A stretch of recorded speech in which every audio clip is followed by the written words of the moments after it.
चाय। फिर क्या सोचा दलान? जी मामा जी। जी मौजी नहीं, अपने बारे में क्या सोचा ये बताओ। तुम्हारे बड़े भाई पढ़ लिख के अमेरिका में सेट हो गए, बहन की शादी होगी वो ससुराल चली गई, तुमने भी अपने बारे सोचा कि नहीं? तो काम धंधा करोगे नहीं तो शादी तुम्हारी कैसे हो जाएगी? मामा जी जरूरी थोड़ी है कि हर बंदा शादी लाजमी करेगा। तुम क्यों नहीं शादी करोगे? मैंने नहीं अपने पुत्री पोतरे का मुंह देखना। माँ जी बड़े भाई के बच्चे भी तो आपके पोते पोती ही है ना। देखा भाई, जब मैंने शादी तक कहनी है तो ये जवाब देना। तुम्हारे हिसाब से ये काम शाम शादी वादी सब बेकार है? तेरे प्यो ने ना इन्हें ज्यादा छड़ी ना तेरे वास्ते, ऐसे वास्ते तू गल कर रहे। अगर ये ज्यादा तो सारी ना दे तो फिर? अब नहीं होती मामा जी तो और भी बहुत कुछ नहीं होता। शायद भाई पढ़ लिख कर अमेरिका शिफ्ट ना हुआ होता, बहन की शादी ना हुई होती। अब सब कुछ मेरे हिसाब से थोड़ी होता है।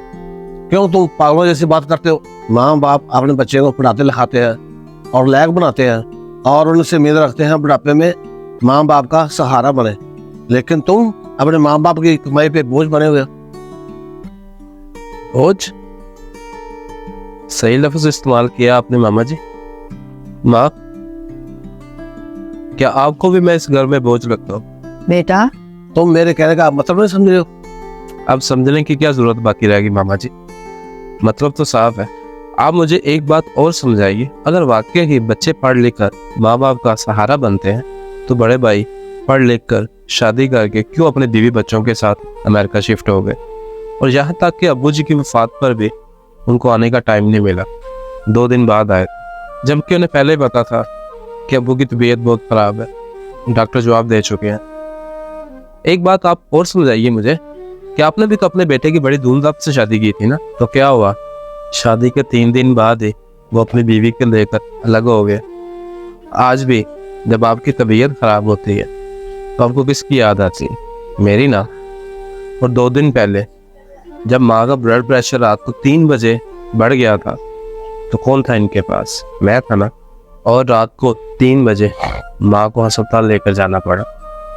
सोचिए, अगर मैं भी अपने बहन भाइयों की तरह बाहर होता तो फिर मैं ये सब कुछ कह के अपने बहन भाइयों को गलत साबित नहीं करना चाह रहा, और मैं बस सिर्फ आपको इतना ही बताना चाहता हूँ कि मैं नालायक नहीं हूँ।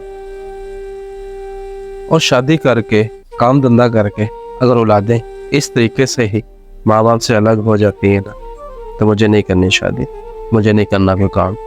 और मैं ग्रेजुएट हूँ और ये सारी पढ़ाई मैंने अपनी मर्जी से की है।